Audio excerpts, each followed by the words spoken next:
Hello, everyone, and welcome to the Centurion Leadership Battalion podcast, your source of accountability, inspiration, and motivation to become your best and reach your fullest potential every day. Our motto, it's simple: to use our determination to crush our everyday leadership tasks so that we dominate in our delivery of services and products to our clients and achieve victory and personal growth, profitability, and creating environments for those around us to prosper. Let's get this show started.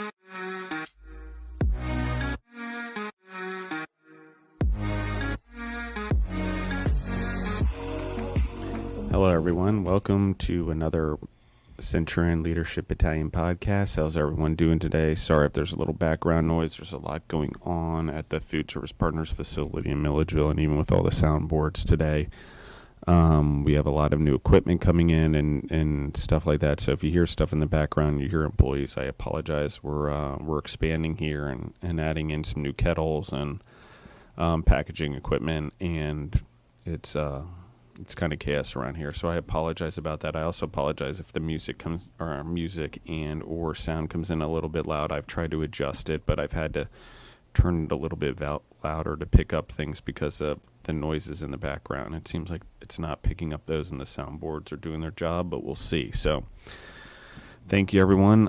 Today is another one-on-one or Win on Wednesday about winning in life.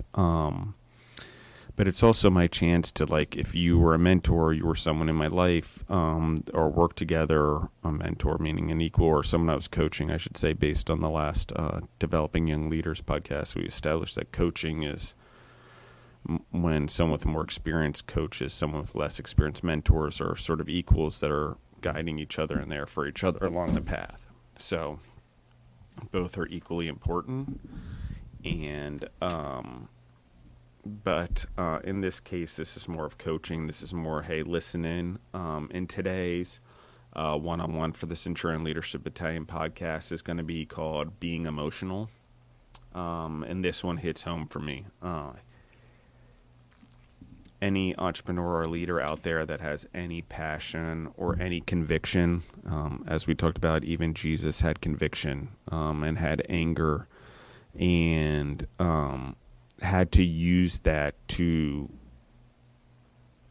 make a point, if you will, on the importance in being listened to, and you don't understand. And I think that as humans, we're trying to take the emotion out of everything. I think that, yes, we don't always need to react from our emotion, but I think without being emotional and having emotion and having them strongly in your lives, and how do you have motivation? How do you have passion? How do you have conviction to go do the right thing or make a better world? It's the emotions that are there. And if you're an entrepreneur or a leader who's built something over time, just like with your kids, you're going to have emotional attachment to them. And I always find it interesting, especially in the entrepreneurial world, how many people say it's not personal, it's just business. Well, if you're an entrepreneur or you're a leader in a business that's been there a long time and actually built something and actually built the people in there who are loyal, it's way more than business. It is personal. You are heavily involved in their lives and they are heavily involved in yours, and you guys are an ecosystem that's dependent on each other to make money and to survive and to grow profit and grow companies. So other lives can be done and each other can have financial freedom and the independence to live legacies. So, okay, what did I just mean there? Being emotional is important. It's how we attach to people. Yes, I'm not saying it's always the best. I can use it in the wrong way. I am a very emotional person, so it can go both sides of the spectrum. The bad comes with the good, right? Just as much as I can motivate someone, empower someone with my powerful voice on a stage, I can use that same powerful voice when I'm angry to get the opposite effect, demotivate. It happens. I have a good and bad side. I am mostly not that, but when I'm emotional, sometimes those emotions can come out wrong. I think that as humans, the more we look at those and we self-reflect and we figure out how to do them better or why we're causing them in ourselves, because we're all our own worst enemies, it'll probably go a long way. So I've made a lot of mistakes, and things that I've done because I was leading with emotion. It doesn't mean that the intent was wrong. It means that my emotions may have got the better of me, and you need to find balance. So being emotional can drive and inspire people, but you need to use logic and planning to actually have a goal or actually drive your business forward. And so if you're an emotional person, I promise you're not alone. And if you have a passion for your business as an entrepreneur, I promise you're not alone. And if you are being told by people you're too emotional or you're being emotional, I really encourage you to look at those emotions as a leader. What are those emotions? I'm not talking about the negative ones, because what happens is we often get negative emotions when we aren't able to express positive ones, or we don't know how to express positive ones, or something bad has happened to us, or someone has done something to us. So if we're able to twist every emotion into a positive one, for the most part, it's good. However, we do need to know our negative emotions. Why do we have them? Why are they there? Are they there to protect us? What are they telling us? I have negative emotions all the time. I get negative emotions towards clients at work. I feel that they're trying to take advantage of us. I get negative emotions towards employees when I think they're trying to take advantage of the system. Of course I do. It's just, I am human. It doesn't mean I act on them. So that's one. I often can stop and pause and work my way through it, and I understand 100% immediately that I'm trying to build a community here and build people, and I'm trying to instill with them the same emotion and passion that I have, and I don't want to rob it of them. That doesn't mean that you can't be hard on people. That doesn't mean you can't use your emotion to be firm, but it's important. I can raise my voice and I can yell when I get emotional, especially when it comes to work and my passions and my dreams. It's very hard for me to allow people to take advantage of things. A lot of people are like, well, why do you care? Why does it bother you? Why not just let them out the door? Because I have this thing where I don't like it, number one. And number two, I really don't want someone else to have to go through it, or another company to go through it. So maybe I do handle it differently. Maybe I do handle it a little more firmly or aggressively. But I'm hoping that it shakes the behavior out of someone, or I'm one of many who have not put up with it anymore, and the person actually grows. Because I actually think that that's the nicest thing you could do, is firm or not, handled right or wrong. We need to be accountable as individuals, and if people are trying to hold us accountable, it often goes better if we allow ourselves to be accountable. And often being emotional is because we know as a leader, or we know as an entrepreneur, that what it's like to go through it, what it's like to be at the bottom, what it's like to go through the trials and tribulations it took to be a leader, or being a true entrepreneur, a successful one, or almost 25 years now at Food Service Partners, going on 25 years. And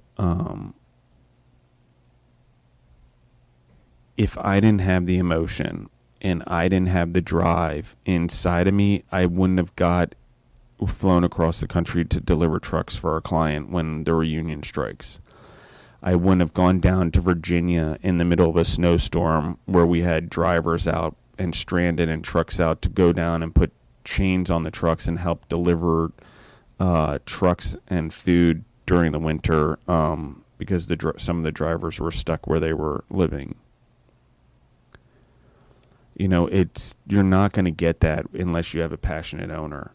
And often companies that subcontract companies like ours realize very quickly, when you don't have an emotional owner, you don't have an emotional business, or you don't have an emotional leader, there's not the drive to do the right thing or go the extra mile, as we're talking about in the core value number 1 from last month in January.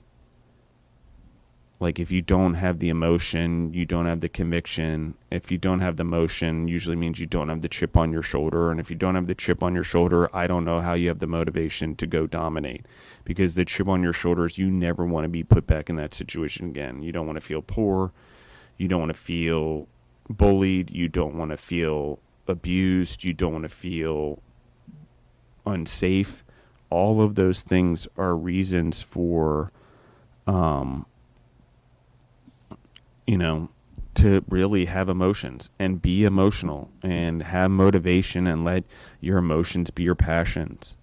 And again, you don't have to take it out on someone. You don't have to be happy-go-lucky all the time. But being aware of your emotions and being emotional, you can use that to connect with people.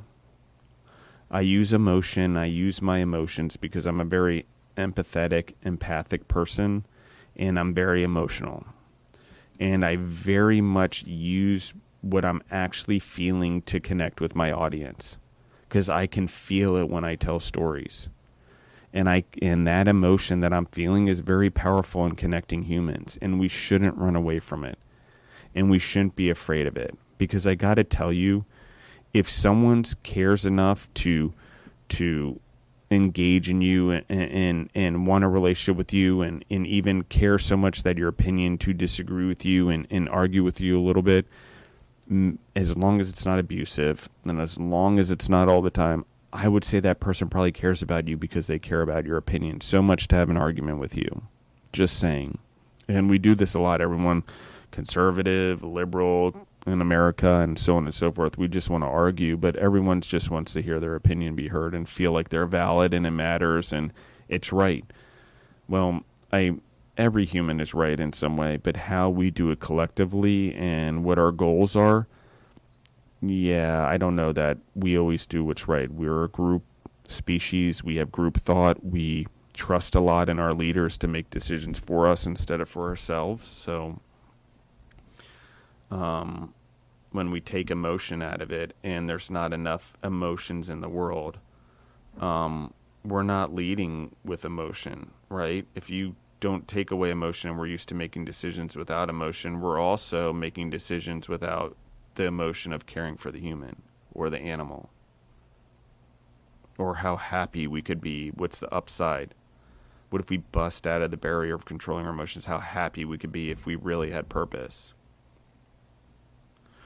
So I think the emotions, guys, anyone who wants to be a good leader and an entrepreneur or strives to be a better person and better this world, I think a lot of it starts inside.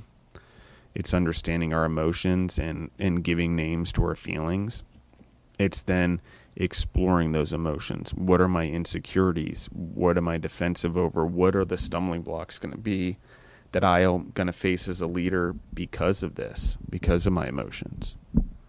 What are the emotions I can use to connect with people and be a leader and inspire people and motivate them?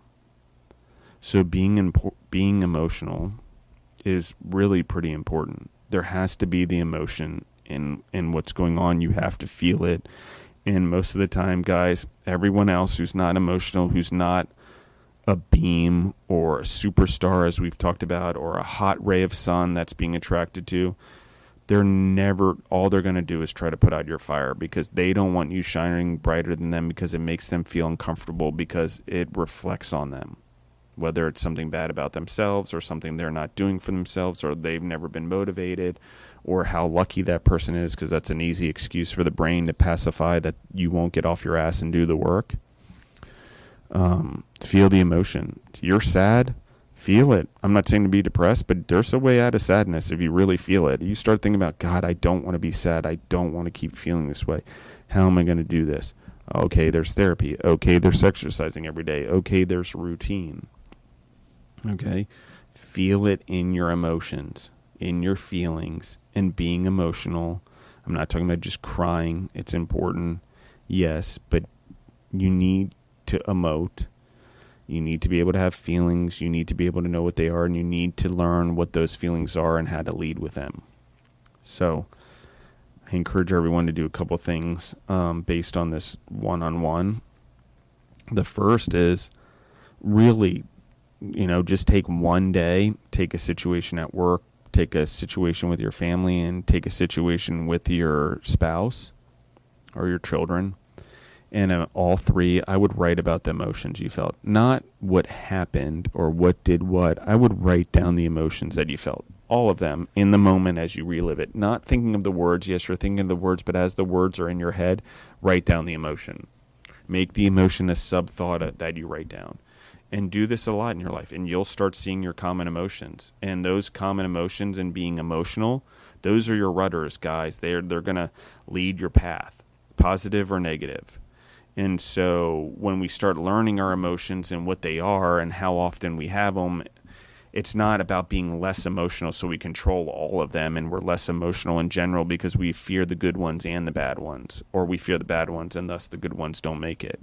It's identifying the ones that we have, being emotional in the ones that are good for us and using the ones that are good for us at the time that they are to be indicators or lead us forward or inspire us, and the ones that aren't good, we need to lessen them, because the ones that probably aren't good for us are the ones that are negative in our head are probably the ones that we think of them the more often. I gave you 3 scenarios. You could do it throughout your day. Every time you had a feeling about yourself or a feeling about someone, what is it? Jealousy, anger, upset, annoyed. If I'm annoyed all day long, I probably should work on not being annoyed. If I'm impatient all day, I should probably work on patience. So being emotional is important. You want to turn up the volume a little bit to identify them, and then you want to find the ones that are going to help you and turn up the volumes on those. And the ones that are there too often and causing you negativity, you need to turn down the volume on those. I'm not saying get rid of them because they are indicators, but you just need to turn down the volume on a daily basis. And I have struggled with this, guys, throughout being an entrepreneur, through growth spurts, through plateaus in growth, through bad situations. I've gone in and out of like bad feeling and a little bit of suffering and depression and stuff like that. I didn't have things like 75 Hard or other entrepreneurs like Arete Syndicate to sort of where I didn't know I was alone.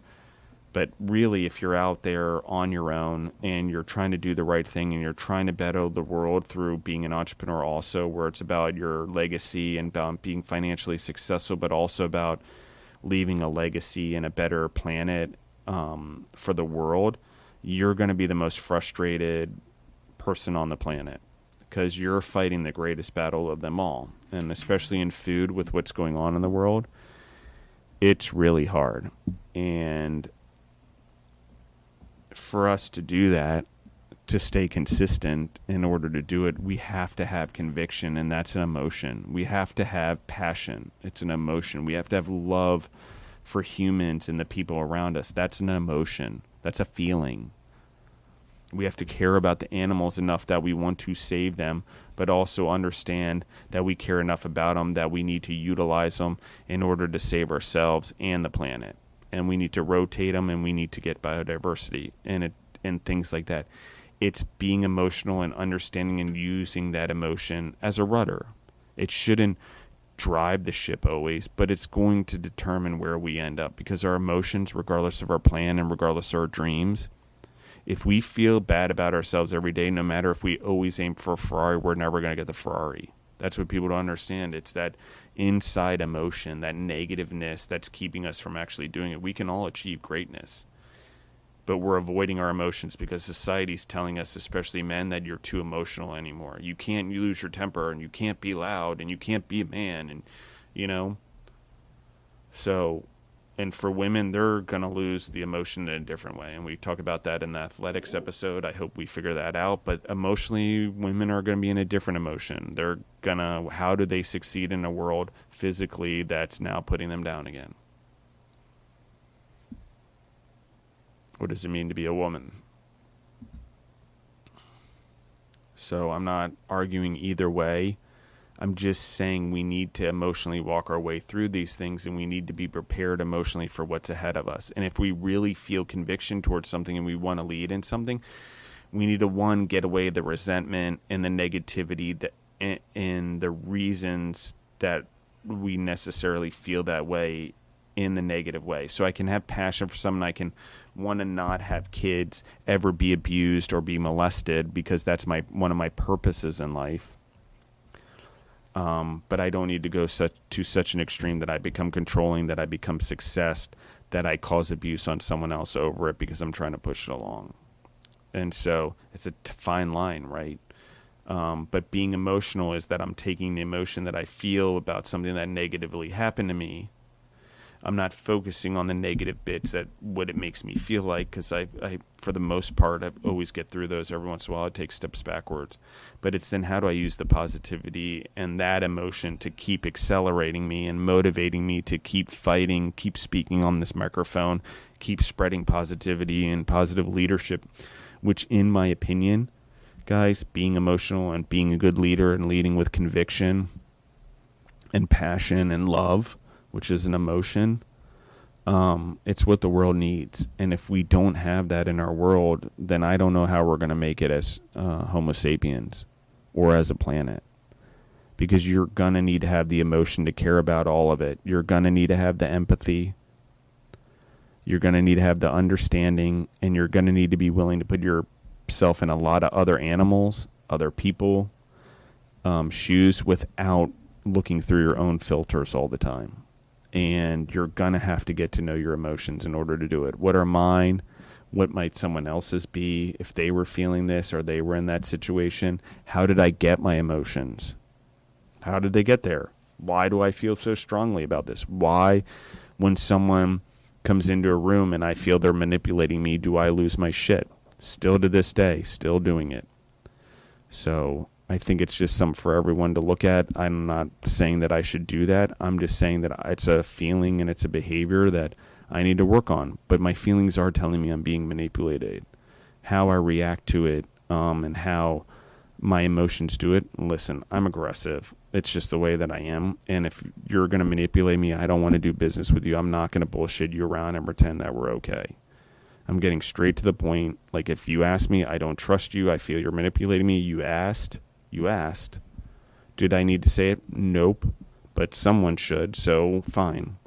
If you want to know, I will give you an honest answer. But be willing to take it. Because when I'm asking for an answer, I get honest ones. And the people around me that even when I don't want to hear it or the hardest on me or whatever, they give me honest answers. And it hurts bad sometimes. But I need to hear them. And I wouldn't be who I was if I wasn't willing to.